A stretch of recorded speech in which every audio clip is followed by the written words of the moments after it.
안녕하십니까 시청자 여러분, 박정호입니다. 자, 월요일 또 이번 한 주 활기차게 시작하기 위해서 저희가 매주 만나는 분이죠. 네. 안진걸 민생경제연구소장님이 나오셨습니다. 안녕하십니까? 네, 안녕하십니까. 네, 반갑습니다. 월요일의 사람 안진걸입니다. 네. 예, 주말에 잘 지내셨는지요, 애청자 여러분? 그래도 오늘 월요일 네. 국내 확진자가 317명. 지금 최근 몇 달 동안 가장 작은 수치로 떨어졌습니다. 물론 이제 검사 숫자가 작아서이겠지만 그래도 얼마나 반갑습니다. 아유, 반갑습니다. 이대로 가면 200명 되는 거 아닙니까? 잘하면. 내일 진짜 네. 200명대로 내려갈 수 백신 있겠네요. 맞으신 분이 1,500만 명. 네. 와, 거의 30%. 예, 박정 의장님은요. 네, 아직 안 맞았고요. 그러니까 자녀 백신 막 신청해도 못 받고 있지만 아니 이게 안 돼요. 그게 계속 앱으로 보는데도 예. 안 됩니다. 아니 그래도 주변에 이제 이렇게 밥 먹다 보면 4명 만났는데 3명이 맞았고 저만 안 맞았어요. 점점 고립되고 있어요. 이제 그동안은 백신 맞은 사람이 우와 어떻게 맞았냐 했잖아요. 맞아요. 지금 너 아직도 안 맞고 뭐 하냐? 이제 아주 좋은 거예요. 이런 분위기로 봐야 돼요. 맞습니다. 집단 방역, 예. 그다음에 200명, 100명대 이렇게 이렇게 해서 진짜 이 땅에서 한반도에서 코로나를 제일 먼저 추방해 버려야죠. 그렇습니다. 다른 나라에서도 코로나가 코리아가 코로나에 대응한 넘버원이라고 지금 G7도 지금 공식적으로 사실상 인정한 거 아닙니까? 그렇죠. 예, 이런 분위기로 가고 네. 그다음에 좋습니다. 이제 우리 국민들이 그렇게 이제 코로나를 이기는 와중에 택배 노동자님들 많이 응원했는데 네. 아주 잘 됐어요. 아하. 이번에 지난 금요일 날 택배 노동에 대한 2차 사회적 합의가 타결됐습니다. 내일 정말 오전에 예. 국회에서 행사도 합니다. 그래서 어떤 우리 행사가 오마이 있나요? TV 생중계도 오면 좋을 것 같아요. 네. 내일 오전에 이제 민주당 대표실에서요. 아침에? 예. 그 11시에 네. 저기 2차 사회적 합의 타결식. 아하. 택배 회사들, 예. 택배 노동자, 민주당, 국토교통부, 고용노동부, 그다음에 택배 과로사 대책위 저희들 같은 사람들까지 다 참여해서 네. 이제 국민 앞에서 완전 선포를 하는 거죠. 다시는 이런 일이 재발되지 않도록. 그러니까 그러게요. 분류 작업은 올해 안에 네. 택배 회사들이 다 하는 겁니다. 우정사법부까지 포함해서요. 그러니까 좀 시간을 준 거죠. 그러니까 그렇죠. 지금 6월 말이니까 이렇게 사람도 뽑고 약간 훈련도 해야 되니까 올해 안에는 다 사람을 뽑아서 분류 작업은 이제 택배 사가는 거예요. 택배 이 사람들은 안 하는 거예요. 그것만 해도 과로가 확 줄어듭니다. 그러니까요. 근무 시간이 줄어드니까. 예. 근무 시간이 줄어들죠. 그러면 제가 여러 말씀드린 그렇게 하면 사람을 더 뽑겠죠. 네. 택배사들이 최소 분류인요. 10,000명에서 20,000명 가까이를 뽑아야 돼요. 전국의 전국의 모든 택배사들이 점유율 1위 CJ, 네. 롯데, 한진, 우체국, 로젠 뭐 이렇게 경동택배도 있고 그렇잖아요. 쭉. 네, 그렇죠. 이제 이분들이 사람 뽑으니까 우리 국민들은 고용이 늘어나 좋은 거고.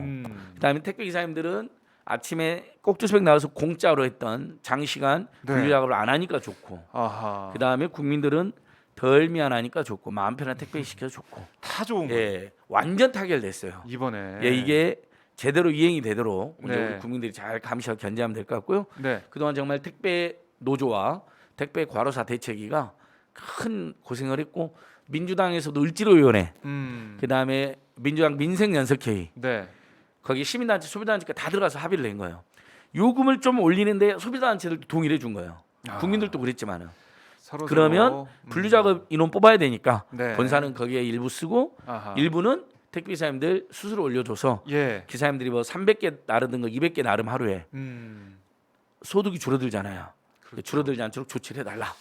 이 부분은 이제 저희가 끝까지 계속 감시하고 이행하도록 하겠습니다. 좋습니다. 예. 저희가 끝까지 지켜보겠고요. 자, 박수 한번 보내줘야 네. 돼요, 우리. 여러분 이렇게 고생하셨습니다. 정부와 여당이 이렇게 네. 어떤 현안이 있거나 갈등이 있을 때 나 몰라라는 게 아니라 적극 나서서 유능하게 중재하고 네. 적극적으로 해결해야 됩니다. 아. 그래야지 그래도 문재인 정부와 민주당이 다르구나 이런 평가가 쌓이는 거죠. 그렇죠. 그런데 이렇게 택배 이슈는 좋았는데 네. 제 5차 재난지원금 분명히 이거 전국민 재난지원금으로 가닥이 잡혔는데 네. 그래서 곧 지급될 거다. 여름휴가 당장 그러니까요. 다음 달에 지급될 거다. 맞아요. 기대하고 그랬는데 있었는데. 지금 뭡니까?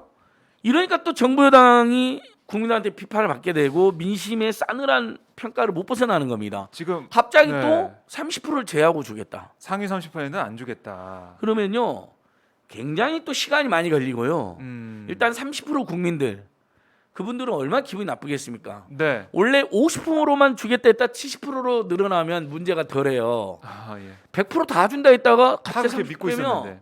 이건 굉장한 타격이 크고, 그다음에 상위 10%는 솔직히 부자들이 많지만 상위 30%라면 소득 8분위 9분위 구간이거든요. 네. 여러분 그분들은요, 제가 그 국가장학금 때도 보면 소득 8분위까지만 주고 9분위를 안 줍니다. 네. 9분위 10분위를. 어.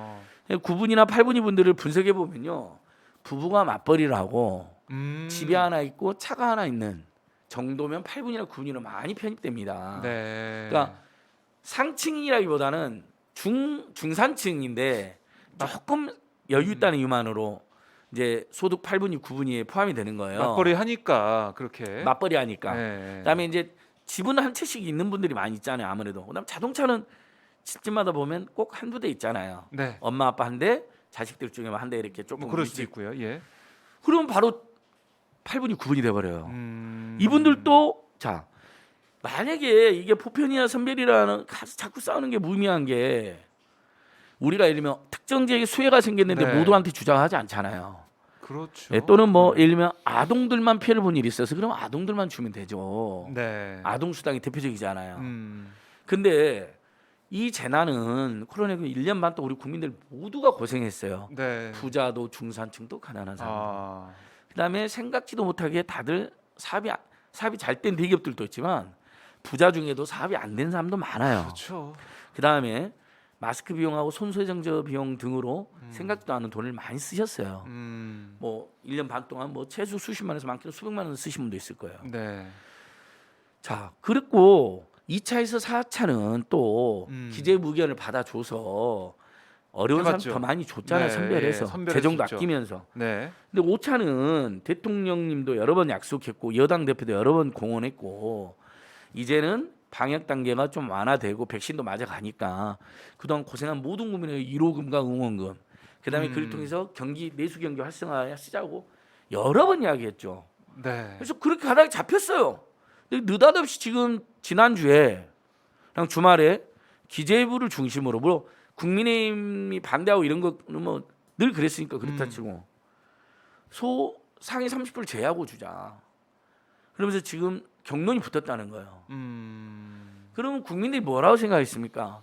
문재인 정부와 민주당은 이런 문제 하나 해결하지 못한다. 네. 진짜 무능하다. 아하. 짜증난다. 설령 이런 막 논쟁을 거쳐 시간을 끌고 막 논쟁이 생기잖아요. 이런 거 자체가 짜증나는 거예요. 지금 국민들 힘들고 다 같이 죽겠는데. 그렇죠. 1년 반 동안 너무 힘들었는데 이걸 또 짜증나는데. 가지고 또 준예만이 또 이러고 있다는 게. 대체휴일 확대하고 네. 7월 달부터 방역 단계 완화되면 뭐 합니까? 음. 쓸 돈이 없는데 그렇죠. 소득이 늘질 않았는데. 아. 그럼 지금 상태 소득이 늘 수 있는 유일한 방법은 정부가 국민들을 지원해 준 것뿐입니다. 지금 세수도 뭐 4분의 1분기에만 19조가 더 그쳤고 4분의 2분기까지 얼마, 지금 뭐 40조 가까이 더 그친다는 거 아니에요. 올해만 해도. 그러니까요. 그 돈 돌려주셔야죠. 그 40조를 국민한테 돌려주면 되잖아요. 네. 이 40조는 더 거쳤기 때문에 빚을 추가로 안 내도 되는 거예요. 그렇습니다. 국민들한테 예를 들면 1차 재난지원금 때 14.3조가 들었습니다, 여러분. 1인당 50만 원씩으로 하면 한 25조가 들잖아요. 5천만 명이니까.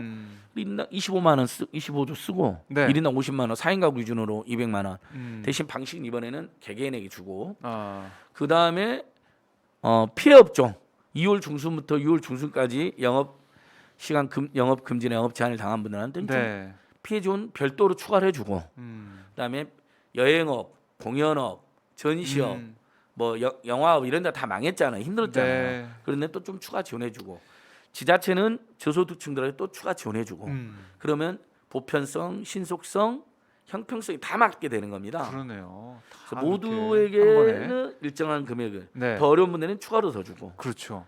모두에게 일정한 금액 빨리 신속히 발효주고, 어려운 분들에게 추가로 더 주는 거면 약간 선별하니까 시간이 좀 걸릴 것이고, 그렇게 해서 그걸 7월, 8월 안에 다 쓰게 만들면 경제 확 살아나죠. 그렇죠. 자영업자들도 소급 적용이 애매하게 이번에 잘 안 됐는데 소급 적용 받은 거나 비슷한 성과가 생기겠죠. 피해 지원을 받고 재난요금을 다시 똑같이 받고 경기가 살아나고. 게다가 매출이 급증하고. 음. 아니 이렇게 쉬운 길이 있고 국민들이 명령하는 길이 있는데 아니 정세균 전 총리님 그랬잖아요. 이 나라가 기재부의 나라이냐고. 음. 아니 이거 하나 제압을 못합니까? 기재부를 우리 국민들이 선거로 뽑은 적도 없고 네. 우리 대통령을 뽑았고 국회의원을 뽑았어요. 음. 그 사람들에게 그리고 민심이 준엄하게 2차에 4차는 선별로 했으니까 5차는 전국민 재난지원금 주자는 민심이 여론조사 각종 여론조사 우세한 거로 나옵니다. 그다음에 그 여론조사도 제가 여러 말씀드렸잖아요. 보편이냐 선별이냐 그러니까 우리 국민들 마음들이 착해요. 그래도 어려운 사람 선별해서 더 주자. 거기에 표가 상당히 간 거예요. 그렇죠. 근데 이 여론조사를요. 네. 온 국민에게는 보편적으로 주고 더 어려운 분들에게는 추가적으로 선별해서 추가로 네, 더 네, 주고 네. 그 얘기를 해주고 이거에 대해서 찬성이나 반대냐면 저는 거의 90% 이상이 음. 아 그럼 이거 찬성이다 그럴 겁니다. 보편이냐 선별이냐 양자택이라니까 네. 보편이 한 50, 선별이 한 40 정도 나온단 말이죠. 예를 들면. 근데 이걸 합쳐서 한다 그러면요. 훨씬 많은 국민들 거의 압도적 다수 국민들이 이걸 찬성할 거고 다만 재정 문제에 걱정을 할 텐데 이번에 재정 문제도 해법이 나왔잖아요. 세수가 40조 네. 안팎의 세수가 더 거친다 세금이. 그걸 국민들이 이번에 쓰겠다. 네. 그게 그동안 세금 많이 거친 원인을 보면요. 법인세. 그러니까 음. 잘 나가는 대기업들이 있는 거예요. 이참에도 중견기업들이. 네. 그다음에 부동산 관련세. 잘 뗐잖아요. 그동안 부동산 불로소득 벌었던 사람들이 세금 좀 많이 냈어요. 그렇죠. 그걸 국민들 위해서 쓰는 거예요. 얼마나 좋습니까? 이번에 진짜 모든 게 맞아 떨어지거든요. 거기다 8월 휴가 다가오죠. 추석 다가오죠. 네. 돈 쓸 일 제일 많을 때죠. 7, 8월 휴가. 그다음에 대체 휴일 확대한다는 거 아니에요. 그러면 집에서 연휴니까 월요일까지 쉬니까 3일 연휴인데 토, 일, 월. 네. 집콕만 하고 있어야 되겠습니까? 하루 정도 나가야죠. 그럼 돈이 있어야 되잖아요. 아무튼 이게 참 있을 수 없는 일입니다. 저는 그래서 깜짝 놀랐습니다. 저는. 만약에 이번 주 안에 정리 못하면 네. 저는 정부 여당 민주당은 선거 치르나 만하다 봅니다. 아니 이렇게 국민들의 애절한 상황을 해결 못하고 기재부 하나를 국민의 네. 말도 안 되는 주장을 야당 하나를 설득하거나 제압하지 못해서 네. 질질 끌려간다. 음. 부동산 세제도 지금 안 하였잖아요. 그것도 그렇게 많은 진보 개혁 진영에서 반대했는데, 근데 그건 그렇다 치고 넘어간다 하더라도 이미 결정 났으니까 네. 이건 완전히 다릅니다. 음. 무슨 종부세 일가일 주택 중에 2%까지 이렇게 제한하면 한 9만 명 정도가 제외된다는 거예요. 그러니까 9만 명 때문에 선거 때문에 그 사람들 잡아야 된다고 지금 네. 난리 피면서 2%로 제한한 거거든요. 의총까지 해가면서 그러니 30%는 어떻게 됩니까? 1,500만 명입니다. 네. 선거를 그렇게 하겠다. 보네요. 저는 명확하게 말씀드리면 선거 아무 상관없이 이런 주장을 해온 사람이지만 네. 마침 민주당이 종부세 일가일 주택에 한해서 2%만 낸다고 할 때 논리가 어쨌든 일가일 주택 중에 집값이 올라서 부당하게 편입되신 분들이 많으니 네. 그분들의 선거에 표심 많이 영향을 많이 끼치니 완화하자 해서 2%를 제한했잖아요. 맞아요. 그런 그게 주장도 9만 있었죠. 명쯤이에요. 9만 명. 9만 세대. 자, 3인 가구라 해도 27만 명입니다. 네. 근데 지금 그랬던 자들이 1,500만 명. 물론 이제 민주당이 지금 여러분 이제 오해는 마십시오. 민주당이 지금 안 하자는 건 아닙니다. 네. 민주당은 100% 주자고 주장하고 있는데 당 대표들까지 이낙연 대표부터 송영길 대표까지 계속 일관되게 주장을 하고 있죠. 지금 후보들도 대부분 그런 입장이고요. 네. 근데 이걸 하나 관철 못 시켜서 1,500만 명이 그러니까요. 제외된다. 음. 그럼 저는 민주당은 선거 못 하죠. 음. 대선까지 갈 상황도 안 될지도 모릅니다. 아유. 국민들이 너무 실망이 커가지고 아. 그만큼 선거에 악영향을 엄청난 줄 수밖에 이슈입니다. 이 없는. 이슈는요. 그리고 시간 끌면 선거 때문에 준다고 국민의힘이 자꾸 공격하잖아요. 네. 그러니까 지금 딱 좋습니다. 아. 그다음에 재난지원금 받은다고 갑자기 야당 찍던 사람이 갑자기 여당 찍을까요? 그러니까 선거에 대한 끼치는 영향은 어차피 제한적입니다만 그래도 믿고 기다리던 사람들이 상당수가 네. 정부 여당이 등을 돌리는 계기는 되겠죠. 여기 얼마나 어리석은 결정입니까? 그 선거에 지든 말든 아무 상관없다고 생각하는 기재부는 어떻게 보면 국민의힘이랑 네. 기재부 일각은 맞아요. 이 사람들 코드가요. 지금 보니까 김동연도 그래서 야당 후보로 나온다고 그러잖아요. 맞아요. 현 정부 경제부총리까지 한 사람도. 왜? 국민들한테 돈 쓰는 게 싫거든요. 그걸 도덕적이라고 생각하거든요. 시혜적으로만 보는 예, 것 같아요. 시혜로 이런 보고 걸. 자꾸 국가만 부강해져야지 음. 왜 국민한테 자꾸 돈을 쓰려고 하냐? 네. 가계 부채가 2천조 가까이 되는 것은 신경도 안 쓰는 자들이 국가 부채 GDP 대비 45%쯤 됐다고 난리를 피우는 거예요. 네. 국가 부채 GDP 대비 지금 100%입니다, 여러분. 100%. 이게 더 무서운 일 아닌가요? 국민이 없으면 국가도 없는 거예요. 그렇죠. 국민. 예. 근데 국민이라는 말로 다 묶이는데 왜 30%만 제외하고 이런 식으로 또 국민을 나누는지 같은 국민인데 또 세금 많이 내는 사람이 어떻게 보면 소득이 많은 사람들이잖아요. 부자들을 제하자는 논리는 예를 들면 우리가 가난한 어르신들, 가난한 아이들 도울 때 네. 그럴 때는 일리가 있어요. 우리가 기초연금은 그래서 소득의 70%만 주고 있어요. 네네. 국가장학금도 소득의 80%까지만 주고 있어요.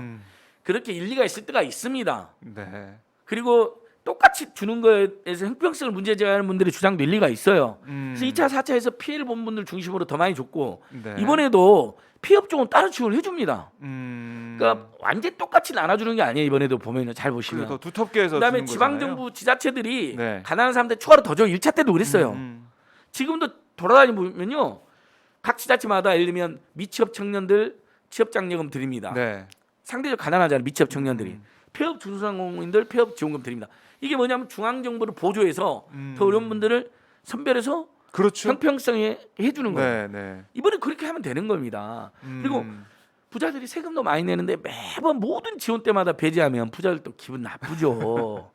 그리고 부자들도 고생 같이 했잖아요 이번에는요. 네. 그러니까 코로나19 이 사태는 모든 국민이 다 맞은 건데 다 막다트린 건데 이게 차별적으로 지원하고 차별적으로 대하면은 예. 말씀하신 대로 기분도 나쁘고 좀 이치에 안 맞는 예. 것 같아요. 근데 이제 부자들 중에도 이런 사람도 있어요. 우리를 왜 주냐? 가난한 사람 더 줘라. 네. 오케이, 그럼 그런 사람 기부하게 하면 됩니다. 그렇죠. 아니 본인이 안 포기하면 받아도 돼요. 되고. 네. 그때도 본인이 신청 안 한 사람은 포기했어요. 네. 고위공무원들 당시 많이 포기했어요. 그렇죠. 그렇게 하면 돼요. 포기해서 정부가 그 돈을 가난한 사람 더 주게 만들면 되고. 네. 그다음에 많이 받았다.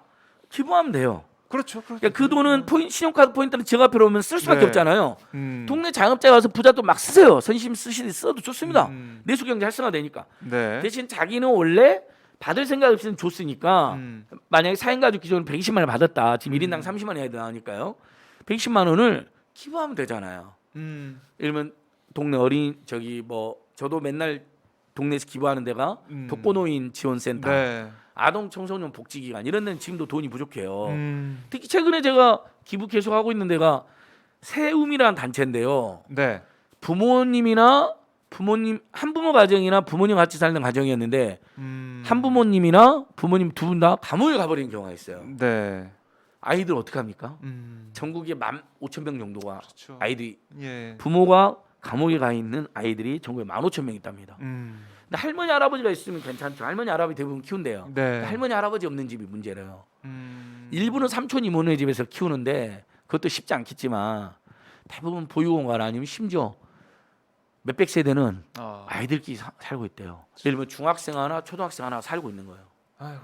이것만 돕는 NGO가 있어요. 네. 세움. 네. 아이들을 부모님은 비록 뭔가 잘못해서 감옥에 있지만 아이들은 죄가 없잖아요. 아이들이 이 세상에 바로 쓸 수 있겠다. 세움. 세움. 거기에 지금 저희가 이번에 500만 원 기부를 준비하고 있습니다. 뭐 여기저기서 네, 뜻 있는 네. 분들 돈까지 이제 모아가지고. 아이고. 이러면 부자 선생님들은 이제 부자들 중에도 난 받기 싫어하는 사람들은 받아서 그런데 기부하세요. 괜찮아요. 그러니까 다 윈윈이잖아 이렇게 되면. 네. 그러니까 굳이 이거를 나눠 살 필요가 있는 생각이 들고 물론 이런 얘기는 합니다. 정부에서는 이렇게 70%까지는 주고 나머지 30%는 신용카드 캐시백으로 주겠다.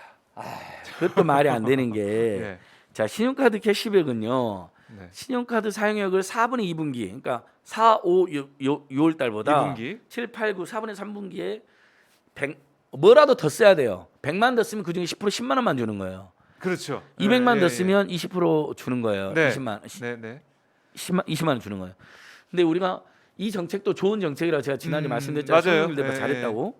이건 전국민 재난지원금과 보조했을 때만 좋은 보조했을 정책인 거예요. 때만. 자, 신용카드 사용액을 갑자기 늘리기가 쉽지 않습니다.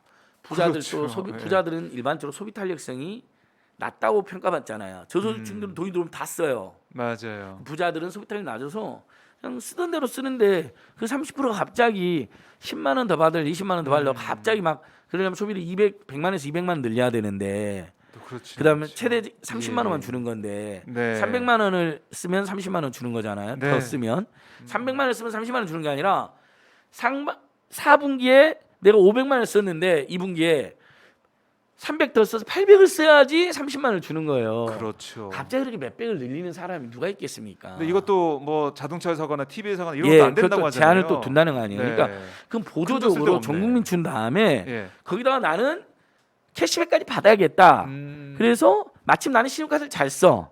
그리고 가끔 현금도 잘 써. 현금 내는 걸 신용카드로 내고 그렇죠. 그럼 그럴 수 늘어나겠죠, 있죠. 사용액이? 예, 예. 하반기에 뭐 살려고 하는 게 있었어. 어. 4분에서 4분기에 좀 땡겼어. 왜냐하면 경제가 빨리 살아나는 일종의 우리가 중소상공인들한테 선결제 하듯이 땡겨서 사용해. 네. 그래갖고 겨우 100만 원 더 늘어났어. 네. 뭐 후배들 불러서 술 한 번 또 샀어. 기분 멋있다 좋게. 하고. 예. 그래갖고 이제 10만 원 돌발. 이제 이렇게 보조적인 효과가 있는 거죠. 그걸 부자들은 그걸 해라. 야. 그것도 말이 안 됩니다. 그다음에 신용카드사들 입장에서도요. 신용카드들이 가맹점 수를 많이 인하했어요. 앞으로 추가로 더 인하를 하려고 그래요, 지금. 예. 그럼 중소형 자영업자에 큰 도움이 되거든요. 근데 일면 이렇게 캐시백 제도를 국민 모두한테 적용하면 물론 이제 상위 30%하고 밑에 70% 다 적용하긴 한다고 하지만 국민 모두한테 기분 좋게 적용을 해가지고 막 쓰게 만들면 네. 신용카드 도움이 되죠. 근데 부자들은 그것만 해라 그래요. 그럼 부자들 또 재난지원금을 안 주고 나한테 신용카드만 막 쓰게 만드네. 어차피 네. 빚이잖아요, 신용카드. 그렇죠. 기분 나빠서 아. 동참 안 해버리죠. 이것들이 선심 쓰듯이 해놓고 결국은 신용카드는 다 빚이거든요. 그렇죠. 판매신용. 미래 그 소득을 예. 땡겨 쓰는 거잖아요. 2분기 500만 원 썼는데 내가 10만 원 더 받으면 600만 원 써야 돼요. 네. 600만 원을 더 쓰게 만드는 거예요. 빚지게 만드는 거예요. 어. 재난지원금도 안 주고 그러면 기분 나쁘는 거예요. 네. 재난지원금 주면서 보조적으로 보조적으로 혹시 더 쓰면 더 준다. 참 이게 정부의 안을 좀 듣고 있으면은 저희가 1년 전부터 계속 얘기해왔던 그런 예. 부분이에요. 그리고 이 정부가 그리고 여기서 말하는 정부는 누구를 의미하는지 모르겠어요. 기재부를 중심으로 그런 의견이 나온다는 걸 확인했는데 네. 도대체 이 사람들 누구의 정부입니까? 국민의 정부입니까? 국민의 진당의 정부입니까? 이른바 국민의힘이 국민들이 원하는 정책 수술술 CCTV도 반대하고 네. 재난지원금도 반대하고 저번에 보니까 대체휴일 공휴일 확대 공청회 보니까 국민의힘 의원이 당당히 반대하대요. 뭐 기업들의 부담을 준다는 식으로. 진짜 기업. 반대했어요. 이영 의원이 네. 문제제기를 하더라고요. 그러니까 국민들과 딴 데로 가는 분들이에요. 이분들은. 그러니까 좋다. 그럼 기재부는 국민의 당의 정부인 거죠. 국민의힘의 정부인 거죠. 오히려 국민의당 그건 다른 국민의 당이고. 당도 소극적이니까. 그렇죠. 소극적인 네. 모습 보이고 있는 거고. 그럼 정부가 아니죠. 그건 그러니까 야당 세력 비호자인 거죠. 네. 그러니까 저는 또 민주당이 어쨌든 이거 좀 돌파를 좀 해야 되는데 그냥 또 여기서 타협을 하고 양보하면서 좋다 그러면은 이 상위 30%를 안 주는 게 정부 아닌데 상위 10% 정도만 안 주는 걸 해서 지금 그냥 무슨 타협하자 타협을 이렇게. 하겠다는 식으로 이야기하고 있어요. 그런 얘기가 나오고 있어요. 수치적으로 80%나 80, 90%. 90%로. 예. 근데 그것도 그 배제되는 사람들의 마음은 1년 반 동안 고통은 같이 겪고 방역도 같이 협조하자고 해놓고 네. 이건 도대체 순리에 맞질 않아요. 아하. 이건 단순히 그러니까 부자들도 돈 줘갖고 세금 쓰게 만드는 문제 그 재난용을 쓰기 위해서 경기를 활성화하는 거에도 문제가 되지만 왜냐하면 네. 10% 20% 뺄수록 그 돈이 시중에 안 풀리니까 그것도 문제가 되지만 국가가 국민을 통합해야 되잖아요. 갈라치기 하는 게 아니라. 그렇죠. 근데 같은 갈라치기를 해야 될 국민으로서. 때는 제가 말씀드렸잖아요. 한정된 돈으로 노인들 도울 때는 빈곤 노인들만 먼저 도와야죠. 그러니까 거기는 소득의 70%만 기초임금을 주는 겁니다. 네. 그건 당연하다 이해한다 이거예요. 음. 그럴 때는 그렇게 하면 돼요. 일종의 선별을 해서. 음. 근데 이번만큼은 이 코로나는 정말 맨말로 뭐라 미중의 이기다 전대 미문의 국난이다. 네네. 어마어마한 재난이다 막 하면서 국난 재난 다 같이 겪었는데 예. 근데 거기에 왜 일부를 대해서. 배제하냐고요. 사회 통합에도 큰 문제를 끼칩니다. 네. 저희가 뭐 답답해서 지금 안진걸 소장이 정말 이 분노를 삭히지 못하고 계속 예, 아니 그러니까 택배 말씀했는데. 노동자들 완전 타결돼 너무 좋았는데 네. 주말 거치면서 30%를 제한을 많이 하면서 완전히 국민들이 지금 굉장히 많은 국민들이 열 받았어요. 저도 페이스북도 한 달 가까이 쉬다가 네. 오랜만에 올렸어요. 그때 아하. 막 댓글도 많이 달리고 네. 좋아요도 200개 넘어서 막 계속 가고 있어요. 자. 제가 페이스북은 잘 안 하지만 그 다음에 SNS에 올렸더니 다들 진짜 말도 안 된다고 난리가 났어요. 그러니까 민주당이 이거 이번에 예. 관철 못 시키면 그러니까요. 민주당도 아웃이다 이런 주장 엄청 오고요. 아이고. 그다음에 또 지난주 주말 거치면서 네. 수술실 CCTV 이렇게 간단한 법 하나를 국민의힘이 반대하고 의사 일부가 반대하고 이준석 대표 반대한다고 이거 역시 미뤄지고 있잖아요.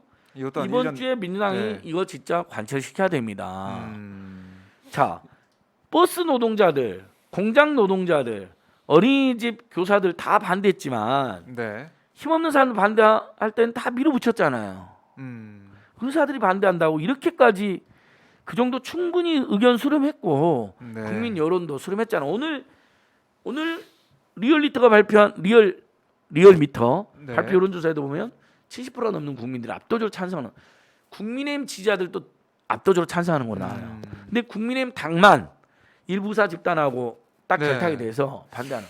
그러니까 이게 뭐 숙성을 더 해야 네. 된다 이런 얘기를 이준석 대표가 하면서 뭘 숙성합니까? 지금 이 논쟁이 수십 년째 있어 왔는 논쟁이고 네. 법안 제출된 것도 재작년 저번 국회 하다가, 저저번 국회 다 네. 제출됐는데 또 김남국 의원이 제출 네. 작년 했고, 근데 이게 아직까지 계류가 돼가지고 통과 못하고 이런 상황인데 이거 뭐 숙성이 더 필요하다라는 것은 저희가 볼 때는 그냥 하기 싫어서 그렇게 얘기하는 거 아니에요? 그럼요. 안 하려는 없어요. 거죠. 삐대려고 하는 거 의사 집단들 눈치 보면서. 근데 도대체 한국 사회가 언제부터 정광훈류의 정치 목사, 극우 목사, 네. 일부 최대집류의 일부 극우 일베 의사들, 그 다음에 윤석열류의 정치검찰, 깡패검찰 이 3대 집단은 완전히 성역화가 됐어요 지금. 무슨 그렇게 볼 수 있겠네요. 이 사람들의 네. 기득권을 개혁하려고 하거나 네. 뭔가를 개선하려고 하면 이 세 집단이 서로 똘똘 뭉쳐갖고 카르텔처럼. 서로 네. 막 정부당을 벌떼처럼 공격하면서 기득권 지켜버리는 거예요. 네. 그러니까 이것도 지금 돌파를 좀 해야 되는데 민주당이 그러니까 이것도 이번 참 주에 답답한 진짜 거죠. 법 이걸 반드시 통과시켜야 됩니다. 네. 그다음에 대체 공휴일 확대법도 정부 일각에서 반대해서 지금 처리가 연기됐거든요. 네. 5인 미만 사업장에도 적용하는 거 되어 있어 법이. 근데 근로기준법은 5인 미만 사업장 휴가를 강제하지 않고 있거든요.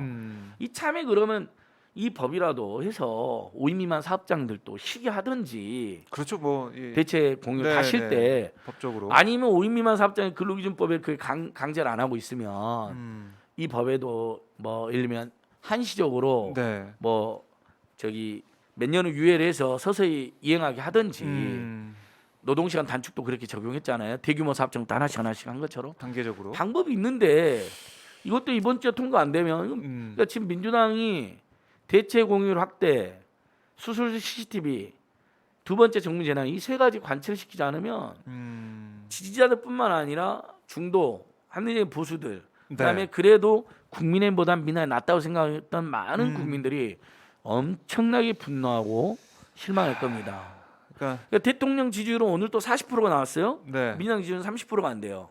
맞습니다. 그 10%의 격차가 어디서 오겠습니까? 그러니까 민주당이 이제 보여줘야죠. 예. 이제 보여주고 국민의 민심에 목소리를 좀 듣고 있다. 귀 기울이고 있다. 이걸 좀 보여줘야 4.7 재보선 이후에 변한다고 했잖아요. 예. 바뀐다고 했잖아요. 그거 보여줄 수 있는 방법인데 아직 결과가 그리고 안 댓글들 나오고 있어요. 보니까 예. 이런 지적도 있어요. 민주당만 욕하지 마라. 대통령이나 청와대가 결단하면 벌써 되는 거 아니냐. 거기가 지금 기재부의 주장을 봐주고 있거나 네. 아니면 갈피를 못 잡고 있는 거 아니냐는 지적도 많아요. 저는 문재인 대통령을 좋아하는 분들에게는 신뢰일 수도 있겠지만 저는 대통령님이 지금 여러 번 공언했는데 이거 이번에 관철 안 되면 대통령님도 우습게 되는 겁니다. 그리고 결과적으로는. 뭔가 큰 갈등과 현안이 있을 때 대통령과 청와대가 나서서 깔끔하게 정리해야 될 때도 있는데 네. 정리가 질질 시간을 끌 때가 많았어요. 그거로 인한 대통령과 청와대에 대한 불신도 많이 퍼져 있는 거예요. 네. 저도 문재인 대통령 좋아하고 응원하지만 이런 순서리는 해야겠어요. 네. 아니 대통령님 밑에 내각에 있는 기재부 총리도 아니고 일개 부처인데 기재부 장관이 일개 부처 장관 하나가 지금 선출되지 않은 권력들이죠. 선출되지도 않은 권력이 네.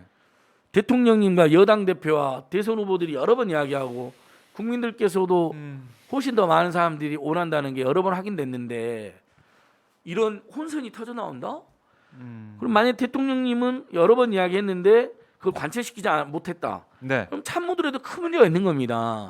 저는 대통령님 잘못이라기보다는 정책실하고 경제수석실 있죠. 네. 청와대. 네. 이자들이 계속 기재부를 설득하거나 제압하는 게 아니라 기재부 편을 들어준다는 이야기를 들었어요. 여기저기서 많이. 그거 정말 무책임하고 무능한 겁니다. 그러면 안 되는데. 청와대에서 정책실과 경제수석은 때는 대통령님과 국민의 의중을 파악해서 네. 기재부를 설득하고 압박하고 제압을 해야죠. 신용카드 가맹점 수를 대폭 인하할 때도 2019년 네. 기재부나 금융위는 반대했어요. 그래요. 신용카드사들이 자율적으로 해야지. 늘 시장에 웬만하면 시장에 맡겨야 된다는 식으로. 그게 안 돼. 웬만하면 대기업들에게 불리하지 않도록. 네. 근데 청와대 자영업 비서관이나 대통령님 등이 나서서 최저임금도 많이 올랐는데 네. 신용카드사들 돈도 많이 버는데 이 정도는 하자 해서 겨우 관철이 된 거예요. 그 뒷이야기를 제가 어렵습니다. 너무 잘 알고 있다고요. 네. 정말 국민의 편에 사는 자와 늘 대기업과 그냥 시장에 맡기려고 하는 자들. 네. 대기업은 도와주는 게 하나도 돈이 안 아까운데 국민들 도와주는 건 돈이 너무 아까운 자들. 아하. 그래 지금 전쟁이 벌어지고 있는 겁니다. 전쟁이 벌어지고 예. 있다. 앞으로도 그들은 계속 그런 식으로 대기업에게 유리하게 시장의 네. 모든 걸 그냥 무책임만 맡겨놓게 국민한테 국민들한테는 갑자기 돈 안 쓰게 나라는 부자가 돼서 나라는 부자는 국민은 가난에 상관없게 네. 이런 자들은 저는 공적인 영역에서 쫓아내야 된다고 생각을 해요. 그러니까 이게 지기들이 예를 들면 밖에서 네, 네. 민간의 영역에서 시장의 모든 걸 맡기자 대기업한테 대기업에게 유리한 특혜를 주자 이렇게 주장하면 그러고 다니면 상관없어요. 그냥 의견 네. 중에 하나예요. 근데 왜 국회의원을 하고 국민의 세금으로 국회의원을 하고 활동비를 지원받고 국민의 엄청난 세금으로 고위공무원에 대해서 국민을 대변하고 있냐고요. 국민을 반대하고 국민들 힘들게 하는 정책만 펼치는 자들이. 네.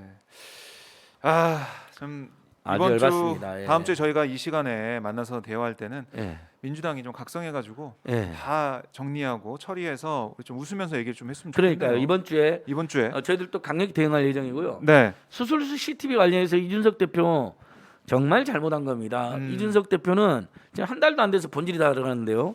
제일 먼저 대전 현충원 찾아간 것까지 제가 이해를 하겠어요. 네. 보수 정당이니까 안보를 강조하는 정당이니까. 하지만 그 정당이 오히려 안보도 무능했고 군대 안 가는 사람도 엄청 많아요. 그다음에 세금 안 내는 사람도 많아요. 부동산 네. 투기꾼도 많아요. 보수 정당으로서 부끄럽게 생각해야 되죠. 그런 반성 좀 같이 했으면 좋겠고 그다음에 찾아간 데가 박정희 묘역이에요. 네. 저는 거기서부터 글렀다고 봅니다. 아하. 한국 사회에서 가장 많은 국민들을 전두환 노태우 못지않게 죽이고 간첩 조작하고 인권 네. 유린하고 정경유착 만들고 온갖 치부를 예. 부정축제를 했던 세력을 찾아갔다? 젊은 당대표가? 겉만 젊은 거죠. 그러더니 그 다음에 지금 주요 현안, 정책 현안, 민생, 경제, 청년에 대해서 전혀 이야기하는 게 없어요. 그렇죠. 부동산 문제도. 네. 잘 모르거나 관심 없는 거죠. 그러니 딱 꺼낸 이야기가 네. 수술 CCTV 반대예요.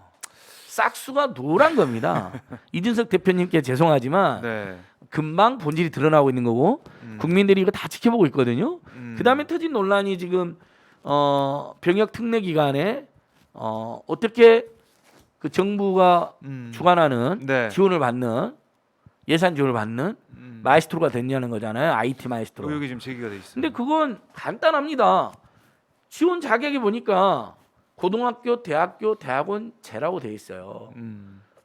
졸업이 없어요. 제약을 하고 있는 사람. 그거에 대해서 해명을 해야죠. 그냥 자기 지원서를 왜 공개합니까? 지원서 공개한다고 해명되는 게 아니죠. 그 부분은 저는 비리다, 특혜다 단정하지는 않겠습니다. 네. 우리 애청자 여러분들께서도 너무 확증 편향이나 또는 편가르기로 네. 그런 거 있잖아요. 막 진영 논리로 음. 우리 편은 좀 봐주고 남의 편은 막 공격하고 그런 게 있는데 네. 저는 그럴 필요는 없다고 봐요.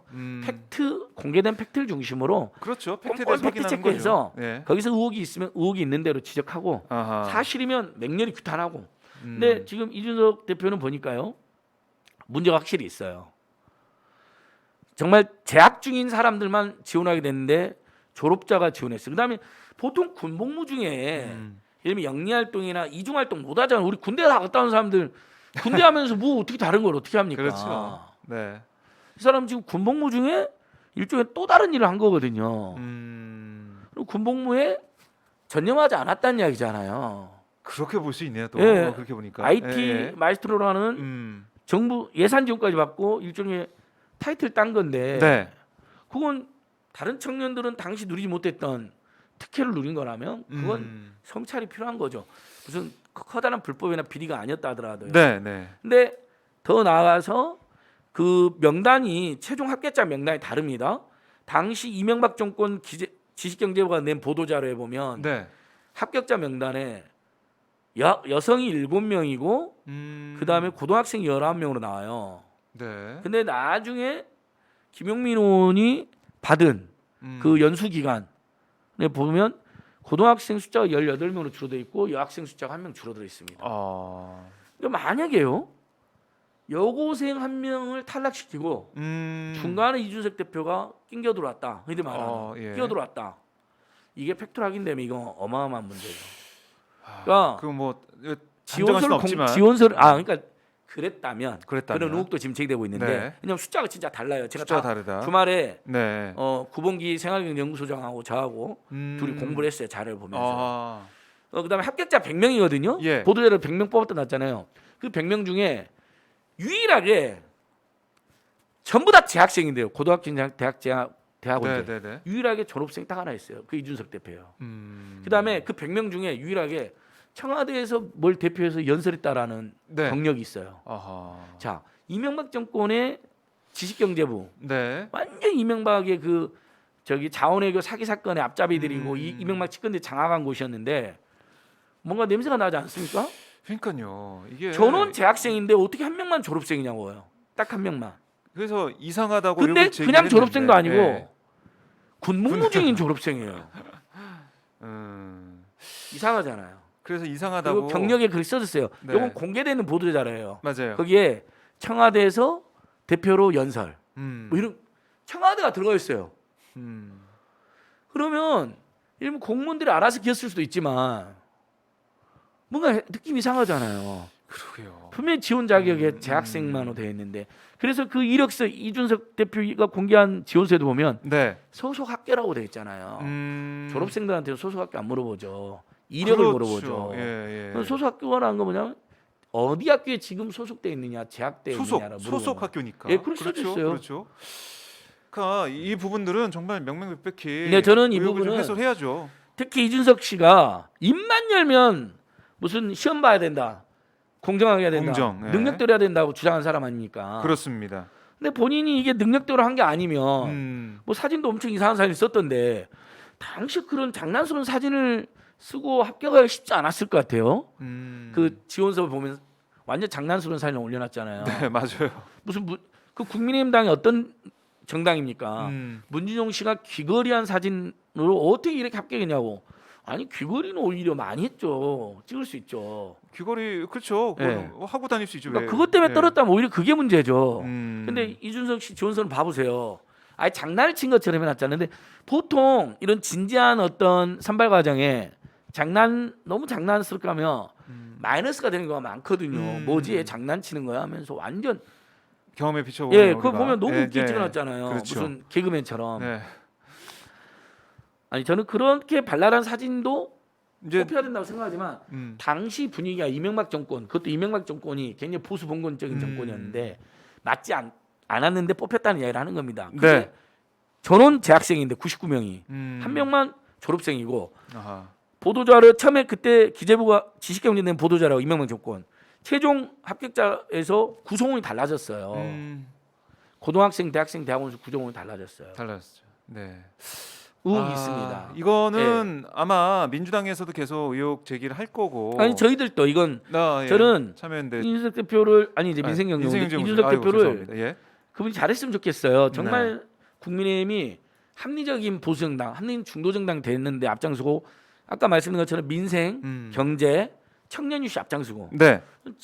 두 번째 정부는 재난지원으로 수술 CCTV 같은 건 찬성해주고 청년들에게 꼭 필요한 뭐 국가장학금도 늘리고 대학을 못 간 젊은이들도 동등하게 지원하고 이런 거 있지 않습니까? 청년들의 네. 주거비, 교육비 그렇습니다. 를 줄이고 일자리를 창출하고 이런데 앞장서면 얼마나 좋아요. 선의 경쟁도 하고. 근데 지금 엉뚱한 대로 하고 지금도 입만 열면 무슨 능력으로 경쟁하고 시험 보자는 식으로 이야기하고 있어요. 네. 할당한다. 토론 배틀한다. 근데 나라가 토론 배틀로 운영이 되는 겁니까?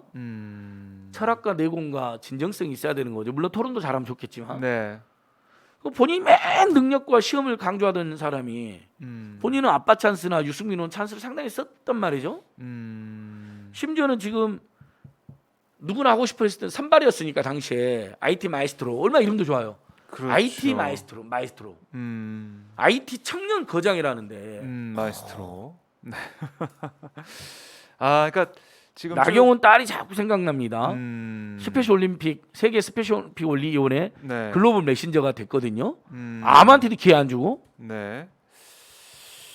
그렇습니다. 이 부분은 아마 계속 업데이트된 내용이 있을 거예요. 이준석 대표의 반응이나 당시 상황들이 더 나오면 제가 얘기를 해보죠. 더 나올 거고요. 네. 그래서 이 부분은 그냥 뭐 열린민주당 김성희 의원 같은 감정적 대응 아니냐라고 했던데 이건 감정적 대응은 아니죠. 근데 오버하고 밑도 끝도 없는 의혹 제기하면 네. 저도 말려요. 제가 아까 말씀드렸잖아요. 팩트에 기반. 항상 팩트에 기반하고 예. 나경원이 고소했어도 무혐의 된 이유가 팩트에 기반했기 때문입니다. 철저 언론 보도하고 공개된 문서들, 네. 성신여대 감사 보고서, 법원 판결문들, 검찰 무혐의 결정서도 나와요. 안진걸 씨의 주장은 대부분 지금까지 확인된 문서와 언론 보도와 일치한다. 네. 허위 사실을 유포했다고 볼 수 없다. 하하. 그래서 무혐의 된 거잖아요, 제가. 예. 그러니까 절대 우리 상대 진영 나쁜 놈들이라 해서 상대 진영에서 없는 사실로 공격하면 안 됩니다. 그런 문화는 없어져야 돼요. 그렇습니다. 그러니까 그 부분은 명확히 예. 안진걸 소장이 하고 있다. 걸 알아주시면 되겠고요. 팩트에 기반해서 팩트 기반. 합리적인 의혹적인데 네. 이 이슈는 좀 무거운 이슈다. 이번에 하하. 그 감정적으로 네. 이준석 대표를 공격하기 설득해서 위해서 하는 이슈는 아닌 것 같다. 제가 보기에도 그렇고. 그렇죠. 그건 그럼 맞습니다. 그다음에 이제 윤석열 네, 그럼 짧게 한번 얘기를 해보죠. 벌써 이제 대변이 벌써 사퇴했어요. 열흘 만에 사퇴했습니다. 자, 윤석열의 본질 여러분 갑자기. 금방 드러났죠. 네. 김대중 대통령님을 지금 창조주로 만들어 버렸잖아. 창조주. 지평선을 여신 분이잖아요. 지평을 연 게 아니라. 그러니까 김대중 대통령을 신으로 만든 거예요. 네. 지평선을 열 수 있는 사람은 하나님밖에 없잖아요. 그 다음에 김대중 대통령을 반성하는 사람을 만들고 네. 나라를 위해서 좋은 정책을 펼쳤으니까 통찰이라고 해야 되는데 그것부터 시작해서 본인 입으로 말도 못하는 사람 아닙니까? 전원 정치를 하고 있죠. 엑스파일 뭐 이야기 나오고 있고. 네. 근데 저는 이 사람의 본질이 대변인 3명, 2명 조선일보, 동아일보. 그 다음에 간사단, 기자 간사단, 네. 중앙일보. 조중동 끼고 조중동의 비호를 받고 정치를 하겠다는 얄팍한 수가 드러난 거예요. 예. 벌써 국민들이 이 사람 이상하다. 간 보는 것도 너무 길고 뭐야 문법 하나 그러니까 문법은 가끔 틀리잖아 우리도. 쓰다 보면 뭐 이러면 달라진 것도 있고 한대요 할 때도 어인지 아인지 엄청 누가 뭐 했대요. 이거 힘들잖아요. 네. 전어는 어이를 써야 된다 하더라고요. 아니 전어는 아이를 써야 된다고 그러더라고요. 맞습니다. 그렇죠. 그런데요 할 때는 어이지만 그렇죠. 그렇죠? 전어는 아이. 그러니까 남의 말 전할 때는 아이. 네. 근데 그냥 쓰는 말은 어이로 하면 된다고 KBS 아나운서들한테 제가 배웠는데 그러니까 이런 건 헷갈릴 수 있단 말이에요. 예. 또 어떻게 지평하고 지평선을 성찰과 통찰을 이런 게 좀 많이 알려지고 국민들이 알아야 수준이죠, 되는데 수준. 이게 잘 안 알려지고 예. 어쨌든 윤석열 전 총장의 지지율은 계속 고공행진을 하고 있어요. 근데 이게 좀 꺾일 거라고 보세요? 저는 어떻게 꺾인다고 보세요? 봅니다. 꺾인다고 본다. 엑스파일 논란도 벌써 나왔고요.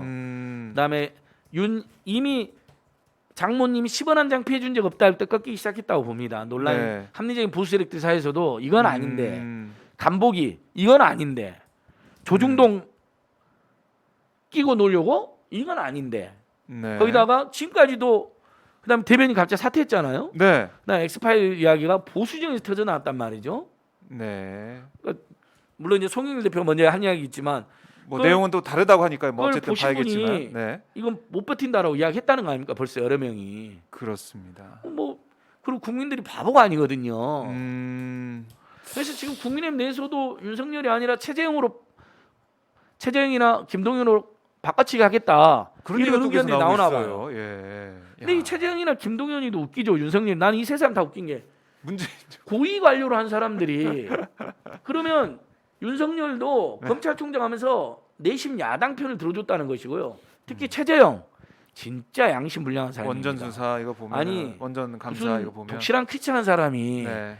그러면 감사원장이 바로 정치를 하면요. 그럼 감사원 때 야당은 봐주 여당만 공격했다는 거 아닙니까? 야당 후보로 나온다는 거니까. 사례가 있죠, 다 쭉 보면 있죠. 사례도 나와 있지만 네. 그리고 이미 지가 대선 후보로 거론됐을 때 그때 이미 사표를 내야죠. 네. 제가 아는 모든 직무가 감찰이 오해를 받을 상황이 됐습니다. 깨끗이 나왔어야죠. 무슨 하나님의 계시를 받아서 탈원전을 감사했다는 자가 지금 그런 식으로 지금 이야기가 돌잖아요. 네. 하나님이 그걸 계시를 그런 사건에 구체적으로 하는지도 웃기지만 그리고 계시를 받았으면 본인은 무슨 예수님입니까? 네. 그런 것도 너무 웃기지만 음. 그러면 지금 자기가 야당 대선으로 이야기된 지 벌써 몇 달째 됐죠. 네. 그다음 TBS 감사하려고 그랬죠. 김어준 그랬죠. 김은재. 네. 그다음에 최근에 조의원 감사해가지고 고발했잖아요. 네. 수사를 했잖아요. 네. 경찰에. 이거 전부 다 조의원 교육감하면 누굽니까? 범진보 기억진영을 상징하는 사람 중에 한 명 아닙니까? 네. 완전히 편향 감사가 정치 감사라는 걸 고백하는 거죠. 참 그래요. 문재인 정부 이제 사정기관에 있던 두 사람 거기다가 또 경제부총리였던 그러니까 이제 사람이 문재인 정부의 나온다는 최대 건데. 실수다, 실책이다 이런 지적을 받아도 아, 할 참. 말이 없는 거죠. 그러니까 이렇게 대통령도 돼버렸습니다. 굉장히 가슴 아프고 예, 괴롭겠죠. 예. 그러니까 더더욱이나 남은 기간 동안에 기재부에 휘둘리지 않고 돌파를 해야 돼요. 예, 예. 제1차 전국민 재난지원금 대체 네. 공휴일 확대 음, 이 두 개는 정부가 지금 딴지를 걸고 있는 거잖아요. 네. 정부 일각이 빨리 정리해줘야 돼요. 자 한번 이번 주에 어떻게 수술실 정리되는지. CCTV도 보건복지부와 의사들 눈치 보면서 네. 머뭇거리고 있다는 거예요. 아 정말 아니 도대체 국민은 안중이 없고 뭡니까 기재부 보건복지부 자 이거를 이제 백신만 잘 맞히면 답니까? 음, 백신은 기본이고 먹고 살게 해줘야 될 거 아닙니까? 안심하게 해줘야 될 거 아닙니까? 수술실에서 최소한 국민들이 그러니까 이 국민 여론도 그렇고 다 지금 국민의 뜻대로 가면은 별 탈이 없는 문제들인데 예. 민주당이 180석 이제 뭐 174석이지만 지금은 그 민심으로 어떻게 좀 돌파할 수 있을지 이걸 아까 말씀하셨듯이 선거도 그러니까 영향을 진짜 받고. 저는 마지막 시험 때다 제가 여러 네. 말씀 대선 때 좋은 후보 좋은 공약 내봐야 너무 이미 늦어요. 민심이 엄청 싸늘한데요. 지금 당장 6월달, 7월달, 8월달, 9월달, 10월달 추석 네. 때까지 네. 이 5달 동안 잘해야 돼요. 추석 민심이 밥상 올라가잖아요. 그렇죠. 그때까지 잘해야 돼요. 막 유능한 성과가 나와야 돼요. 네.